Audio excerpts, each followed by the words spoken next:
Welcome, everybody, to WWE Velocity. Michael Cole here alongside Corey Graves and Byron Saxton. We kick things off with... Uh-oh. Look at this. He let it go. Curious decision there, Michael. Uh-oh. No, he lets him out. Yeah, I think he knew he wasn't going to get the submission there. Uh-oh. There's no way he's giving up now. Wow, he got out of it. Yeah, I'm not so sure he had it fully locked in.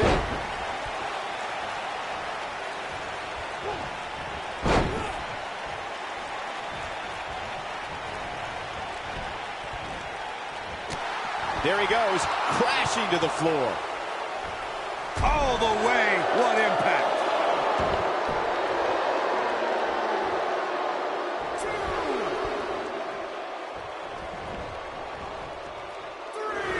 Calling out Brock Lesnar, John Cena may just be a speed bump on Brock's road to WrestleMania. Brock won the Royal Rumble, so he'll be in the main event that night, and I cannot wait. I've heard Cena wants to do a rap battle at WrestleMania. As for this Bryan Danielson goof, maybe he'll watch it on pay-per-view, though I doubt he even owns a TV. Boom! What a suplex.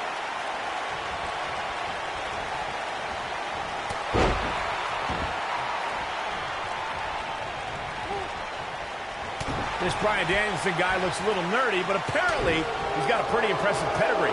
Where'd he come from? Cole, Bryan Danielson began his training with a former WWE champion, Monday Night Raw's own Shawn Michaels.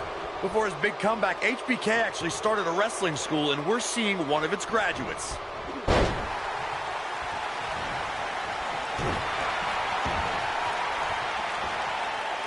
Corey mentioned Bryan Danielson training with Shawn Michaels, and I see some of that high-flying pedigree, but this kid doesn't strike me as a main event material like HBK.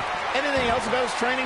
Well, you can also see some serious technical wrestling chops, courtesy of additional training Danielson got from one half of the World Tag Team Champions, William Regal. John Cena's modified powerbomb has defeated some heavy hitters as of late, and a small guy like Bryan Danielson has to have a huge target on his back. Yeah, it's pretty amazing, Saxton. He picks up his opponent as if he's doing a belly-to-back suplex, then twists him around in midair and plants them like somebody would do with a rock bottom. No, shoulders up at 2. He's got him covered. Not much behind that pin attempt. Not yet. Too early.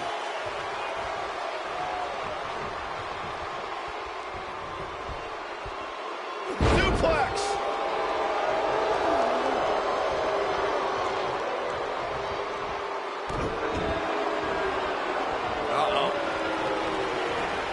John Cena with a nice reversal.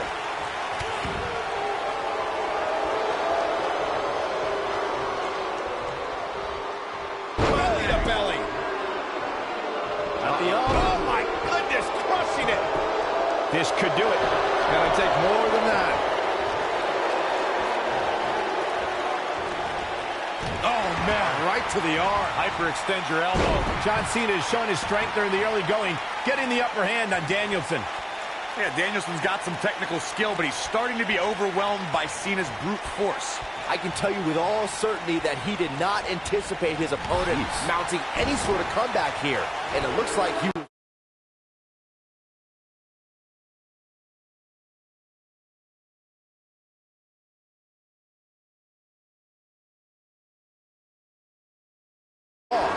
Very wrong. And look at the quickness by Cena. Big elbow. Takes him down in a major way, too. John Cena is measuring. John Cena's stock has really risen. Great job escaping, trying to turn this thing around.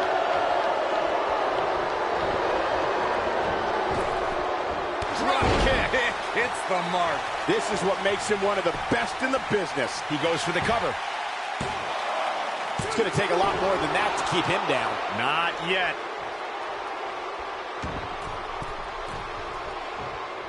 Going back to Cena's ruthless aggression, one could say Bryan Danielson's exhibiting that same exact thing here tonight. Would you agree, Cole? Are you kidding me? Cena gave Angle a good fight because he's huge. There's no way this scrawny dork beats John Cena.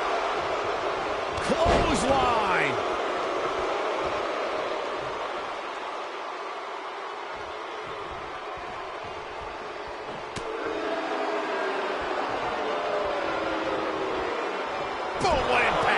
we're seeing that trademark ruthless aggression from John Cena, and it's overwhelming Danielson. Danielson isn't used to the big stage, guys. Cena's got this all wrapped up. This Bryan Danielson guy looks a little nerdy, but apparently he's got a pretty impressive pedigree. Where'd he come from? Cole, Bryan Danielson began his... Can he do it here? That does it for Bryan Danielson. Cena wins! Cena rolls along toward his big encounter with Brock Lesnar. I can't wait. Yeah, he's putting in the work. Here is your winner, John Cena! Cena prevails in this war.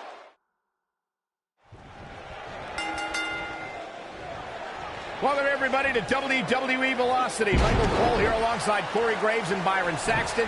We kick things off with John Cena against a local competitor named Bryan Danielson. I gotta say, Cole, I'm surprised Cena's not rapping at all tonight. Well, that's because John Cena is focused. He's facing Brock Lesnar on SmackDown next week, and he's going to make an example of Bryan Danielson right here tonight. What a strike. Back in the ring again.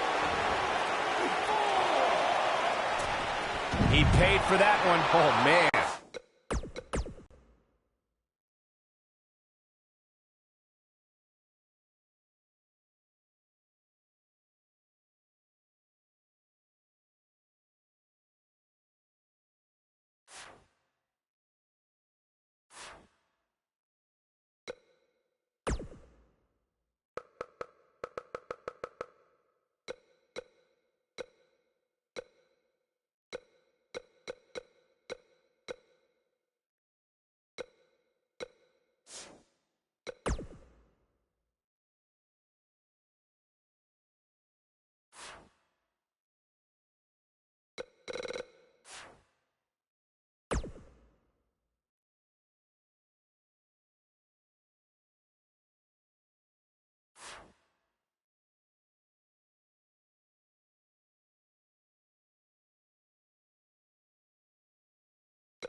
And there's the...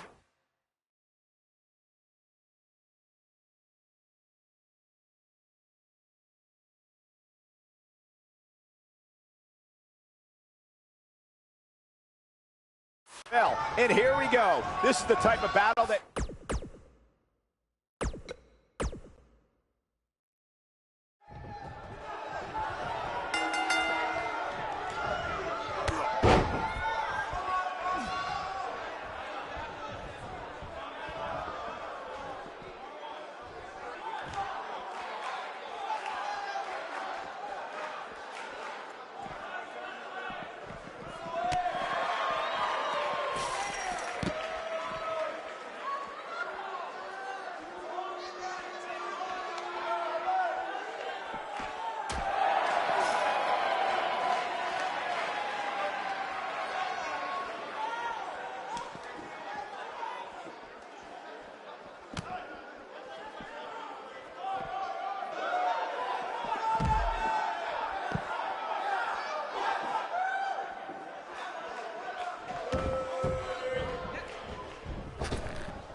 Byron, ever since Strowman's arrival in WWE, I think we all knew that he was a dangerous man, but I don't think anybody truly realized what he was capable of until his rivalry with Roman Reigns. Oh, I'd agree, Michael. And to say that Strowman opened a lot of eyes during that rivalry would be a gross understatement, especially when you look at what he did to Reigns while inside an ambulance.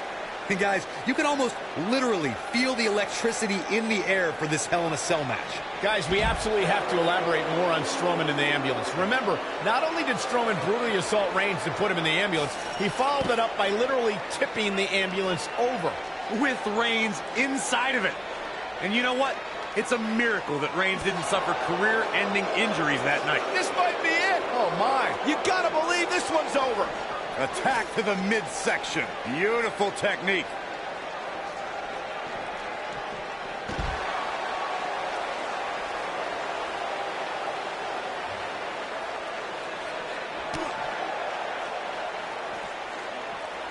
Gentlemen, I think we can all agree that we've seen some pretty special moments over the years. But for me, few were more special than getting the opportunity to call the first ever women's Hell in a Cell match back in October of 2016. Ooh, what impact.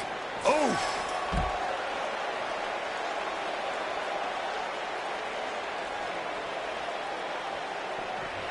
Harsh impact.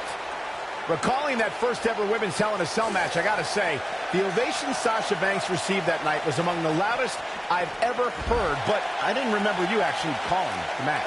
Yeah, that's what happens when you compete in your hometown, Cole, but ovations can only get you so far.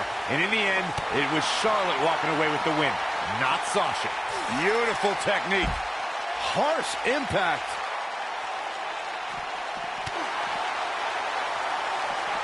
Guys, I don't think you can have a conversation about great Hell in a Cell moments without bringing up the name Shane McMahon. He really has become synonymous with cell insanity. Ooh, what impact. Nailed it.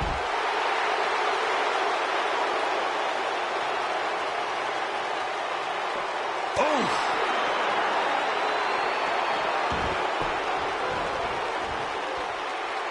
It's hard not to recognize what Shane McMahon has done when it comes to Hell in a Cell. As Corey was saying, but at what point is enough enough? Come on, Michael. There's no such thing as enough when it comes to Shane McMahon. Even you know that. Nice cross body. He's going for it all. Bad spot for him to be in here, guys. He's got to do something to get back in this thing. Oh boy, he is rolling. Double axe handle smash. Some of the all-time greats in this business utilized the running power slam as a finishing maneuver. None of them had the utter force that Braun Strowman's version possesses.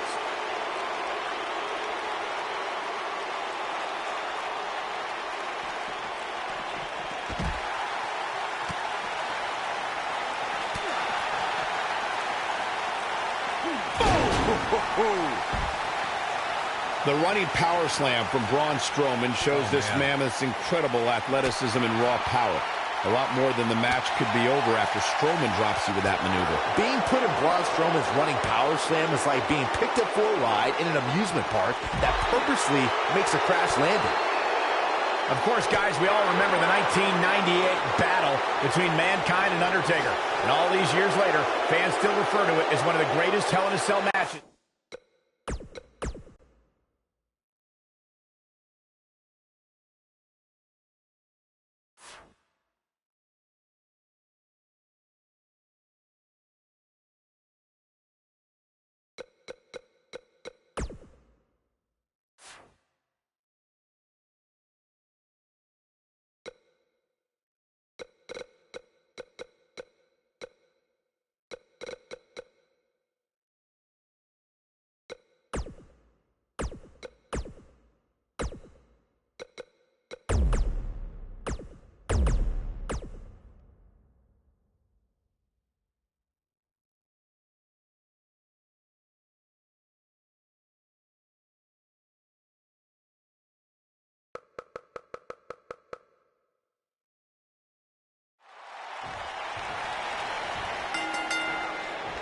Let's go, guys. Hell in a Cell coming up here.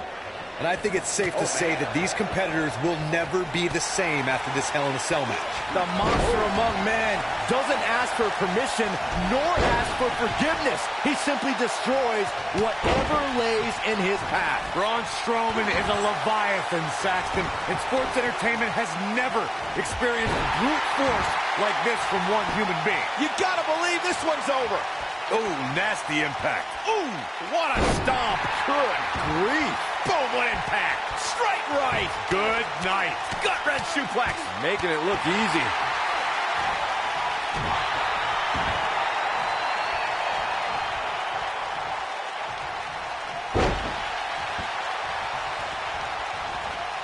If there's a maneuver that can put your lights out in a hurry, it's Dirty Deeds.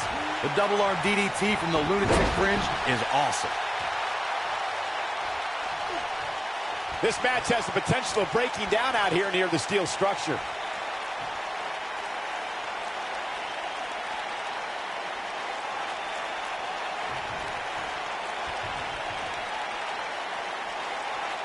One of the things that's helped Dean Ambrose become so feared is